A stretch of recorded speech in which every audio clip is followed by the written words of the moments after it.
Welcome to video 4 in our Hidden Art of Homemaking series.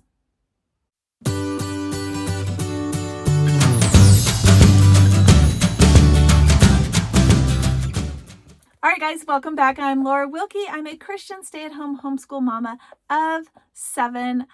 This is Down Home with Lemon Pie, and this is Mother Culture Monday. This is the day that I go through with you guys all things related to motherhood and parenting and homemaking and all of those beautiful things of being a woman. And right now, we are in the middle of a series, The Hidden Art of Homemaking. If you are brand new to this series, I do encourage you to subscribe and go back.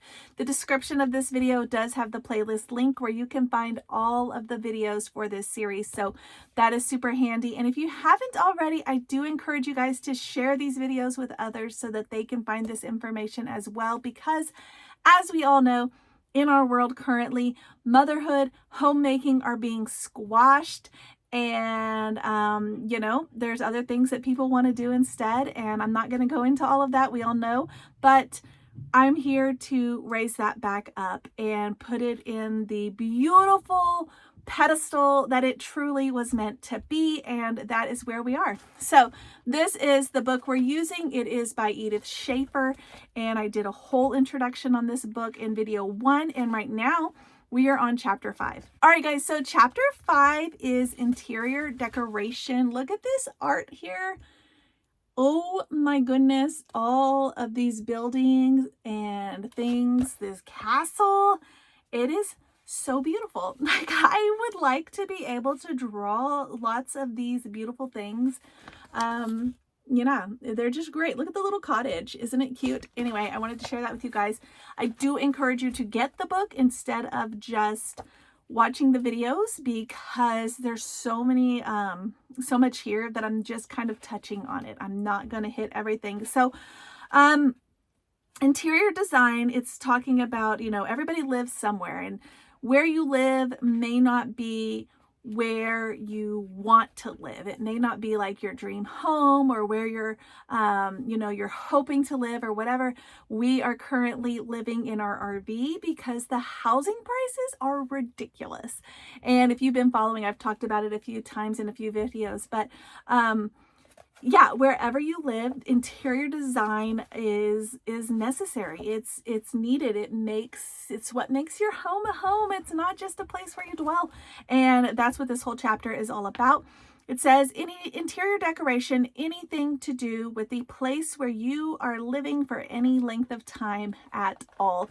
And if you think that where you're living is so temporary that it's not even worth decorating, she even touches on when you go on vacation, like to a hotel for a couple of days, and how you can make that place or that space homey as well. And whether or not you're going to take all of that advice, I don't know. But the point is that any length of time that you're anywhere, you can make it personal and you can make it beautiful and you can make it homey. So let's continue. She says, this place where you are, where you live, where you dwell, should be expressing something of yourself. It should be communicating something of you to your visitors, but it should also satisfy something within you. You should feel at home here because you've made it home with something of yourself. I love this because it is so good. The first thing you do, probably you guys are like me, the first thing I do when I go to someone's house is I just kind of marvel at the way they have designed it or decorated it, whether it's in a style that I would have done, but it tells me about that person. And I love that. I love, just kind of going through, if they have a bookshelf, browsing the books that they've picked out, looking at their family photos that maybe are hanging on the wall, or asking them about all the little knick-knacky things. I remember years ago when we were at a play date, a friend of ours invited us over and we went to her house for a play date, and I didn't know a whole lot about her. She was part of a homeschool group and I didn't know a lot about her, but our kids were all around the same age and she had a lot of kids and I had a lot of kids, and so we thought this is a good fit. So we went over to her house for a play date, and one of the things I remember was when we got there, they had a very simple house. as far as decor, and like furniture was all hand-me-down and mismatched. And the decor on the wall was very specific. It was clear that it was things that were important to them. They weren't just, trends or anything like that. They were very specific things. And I started asking her about it, and come to find out, they were missionaries a couple years prior to that, and in other countries. And these were all like souvenirs or artifacts or memories and things from those countries. So they were very new to me. They weren't things that were common for like where we lived. And it was very interesting. And I didn't know that about them. Okay, so she also says, always daydreaming of the kind of place in which you would like to live, yet never making the place where you do live anything artistically satisfying to them. That is just going to end in frustration. It truly is. And I feel like so many of us can be guilty of that, because you have these dreams of where you want to be, and the house and the kind of home you want to have. And in the journey to get to that point, it can feel, unnecessary, I guess, to put work and time into your present place, because it can feel like, why do that? Because why spend the money when we could use it for this or whatever? And I totally get that. But like I said in another video, these are your kiddos. This is their grown up. Like they're growing up right now. This is their childhood. This is their memories. These are the pictures. When you look in the pictures, these are what they're going to see in the background of what their life was like. And I feel like it robs them of that when we don't take that time to make the place where we are now, even if it's not where we want to be, beautiful and wonderful. So another thing that she touches on, while you're working up to that beautiful dream home or that beautiful place where you want to live eventually, she says it's a waste of creativity in this very basic area. It hinders future creativity by not allowing it to grow and develop through use. Basically saying that you can practice what you want your home to look like in the future by working on that in your home now. And I like that. Trying out all the ideas that come to you within the limits of your present place, money, talents, materials, and so forth, will not use up everything you want to save for the future, but will rather generate and develop more ideas. It's so true. So she says, so why not surround yourself with the things that communicate something of your appreciation, your taste, and your interests? Okay.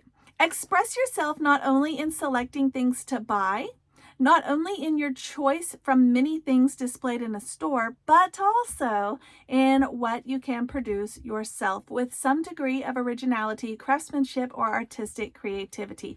There was a trend. I feel like it's still a trend, but it's not as much as it was maybe 5-10 years ago. And it was super trendy to go buy old furniture and make it new again, and to turn it into something else or to update it in some way. And it was very popular. And lots of people were doing this. We even did this. We found one of those fun roll top desks that we got for next to nothing, sanded that sucker down, painted it, and it looked awesome. We did a neat little paint where it looked like it was black, and then where we had like scuffed it up, it was teal underneath. It was really cute. Maybe it doesn't sound cute, but it was really cute. And those kinds of things, they're like practice, like I said, for the future, but they also have a touch of you. She says this would also help to limit the ghastly filling up of dumps and the wrecking of woods and fields with everything that people toss out in order to make room for the latest plastic replacement. I love this sentence, the ghastly filling up of dumps. I feel like I should say that with an English accent. I don't know. I don't use that word in my daily life, but I feel like when I'm reading it, does anybody else do that? Like there's certain words I feel like they just have a British accent and that's the way they're supposed to sound.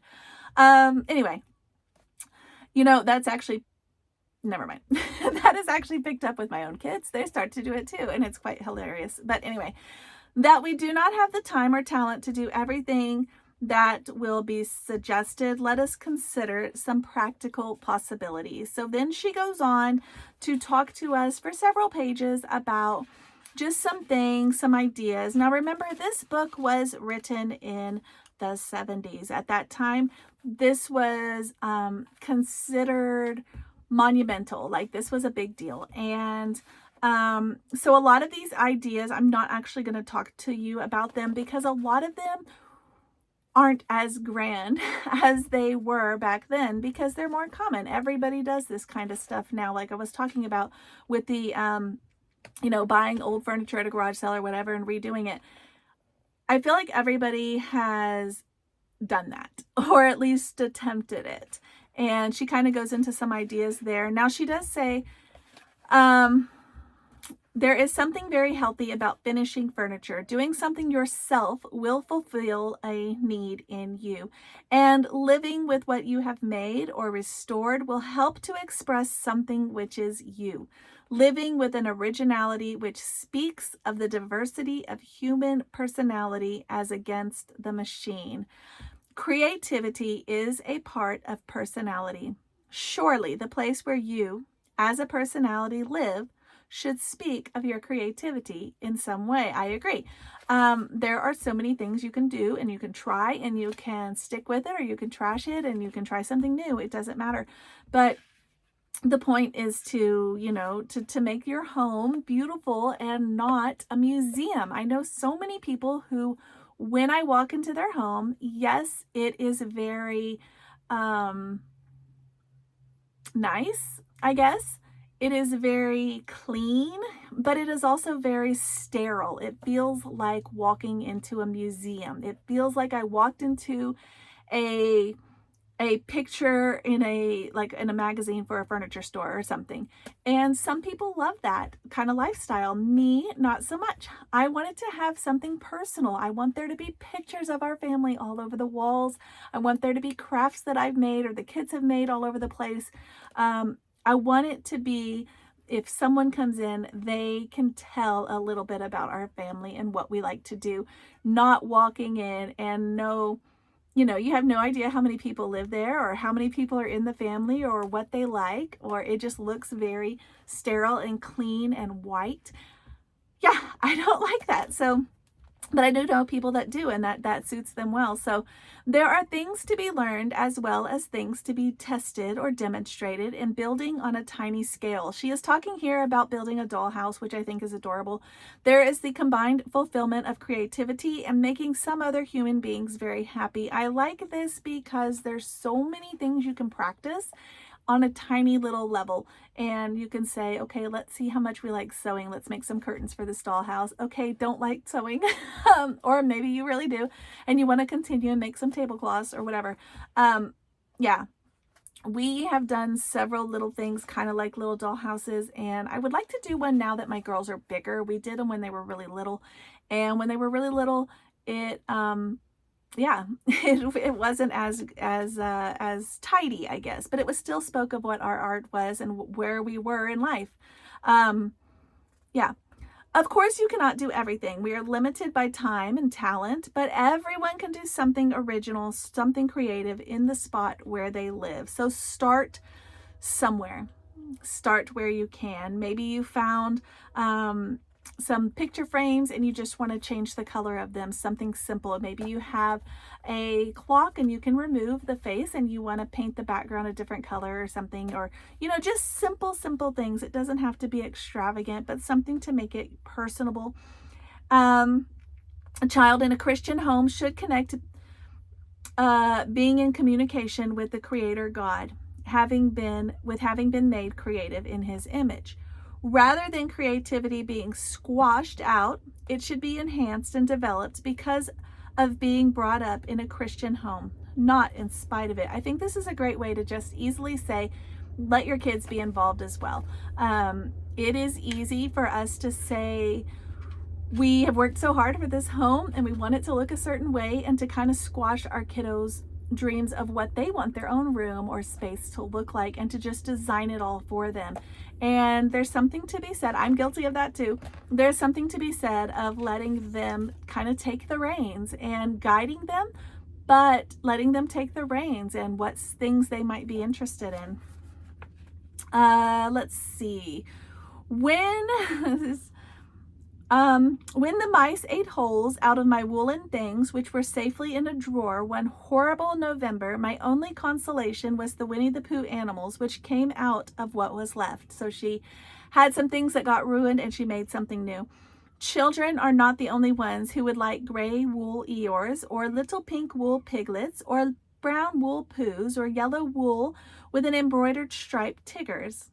Interior decoration, but is that which your home is. If you are decorating, this one is so good, and it speaks to the world we live in. Before I say this sentence, where you live, how it looks, whether it looks like that clean, sterile museum feel, or whether it is more creative, will speak about what kind of person you are, one way or the other. Like, it's going to say that that's the way you are, or this is the way you are. You're creative and fun, you're very rigid and rule keeping, whatever. It's going to speak to your personality.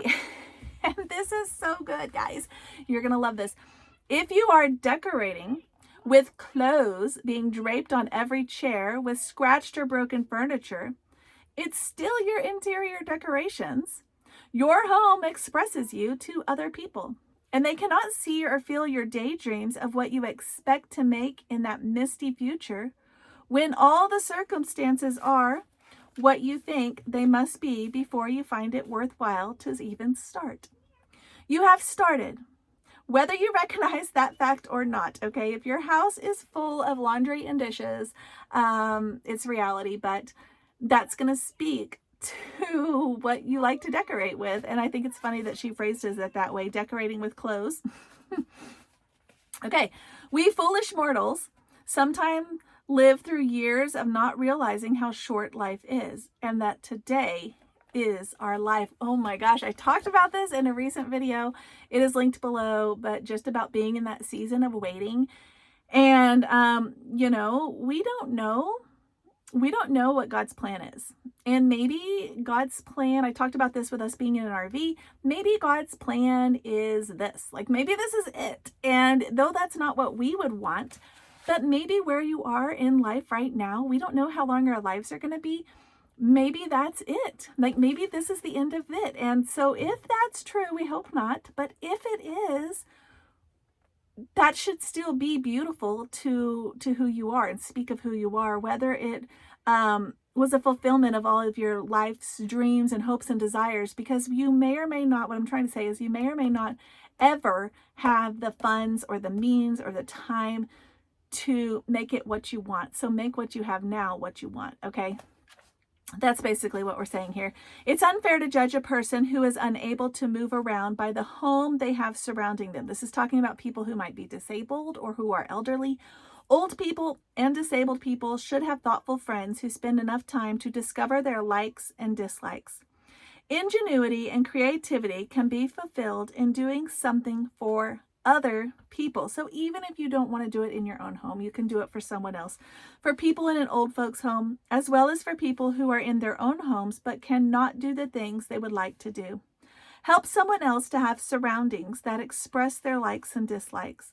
Help some frustrated people to have a home-like atmosphere by fulfilling some of your own creative talents in a totally altruistic and unselfish manner. You know, if you have skills but you don't really have anywhere to put them in your home, take them somewhere else. Find someone who needs those skills. Okay, the next one is, she's talking about a hotel room, and I love this so much because she talks about early in her, like in the first few weeks of their marriage or months, she said they were traveling, and she said she wanted to start homemaking but they were in a hotel. And she said, even if they were only there for one night, rather than groaning about having to wait so long to have a home, girl, I get you. I get you. She says, you could buy and make a home where you are, even if it's a hotel room. She says, one may buy a small tablecloth, a good one with the idea of using it throughout their lifetime. It's surprising how that small thing can change the feeling and make it your room. She said she added a candlestick. She said, I never traveled without a fat candle that stands alone, or a candlestick, not too heavy, but one that she liked, a silver one or a small pewter one, or not too heavy brass one. Your own cloth, your own candlestick, a flower, just a rose or a little daffodil that you might find outside. Find some leaves or ivy bark, wildflowers, a moss-covered stick even. Yeah, and she says even you could decorate with stones or shells if you're near a beach. You will be surprised how much difference it makes to have done something to make a room your home, even for one night. If you're traveling for a length of time or are in a temporary situation like us, it is important to have things which will last. Continuity is important. To have familiar things around us is to feel at home. So, with that being said, this picture right behind me actually hung in the house we had before we moved into the RV. We hung it here because it's a part of home. We also have a cuckoo clock in the living room, which sounds ridiculous for an RV, but it speaks to our home. It has that home feel. The wood that my husband has added, the blankets, the pillows, they're all things that speak of our home. They're things that were in our home before and that we plan to put in our home in the future, God willing. And they're just things that are ours, things that make our temporary living situation feel more like home. And so that's basically what she's saying. She says, as human beings made in the image of God, we have all the marks of personality. We are not machines. We have sensitivity and creativity in some measure. And in the midst of carrying out the purpose God has for us, in the midst of sacrifice of time and money and luxury and self-indulgence, in the midst of putting God first and someone else second and selfless, we can still have the fulfillments which help us to be balanced and whole creatures. As human beings, we do respond in certain ways to certain things as well as to other personalities and God.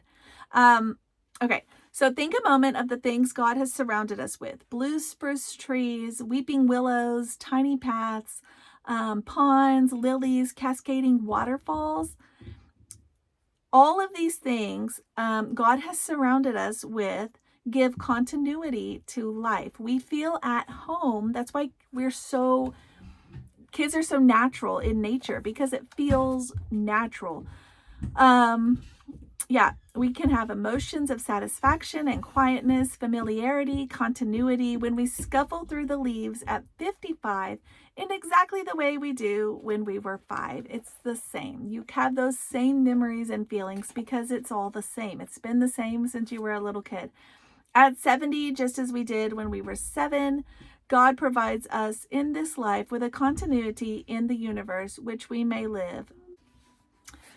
So she says it's true. As adults, we should not ignore the fact that we too respond to familiar things in some measure. It is silly to try to be hard or brave or stoical about that emotion called homesickness or lostness, a continuity which can help in the midst of tremendous upheavals in life as a continuity of things with which one is surrounded, even small things. Basically saying that when you have hard days, hard times, whatever, these things that are surrounding you that are homey and they remind you of home, even if you're not in the place where you want to be, that will still be comforting. Make the place where you live a place where you are expressing your own taste right now, but also start collecting some things which will continue to be used throughout life and will be your familiar things that give you continuity. I love that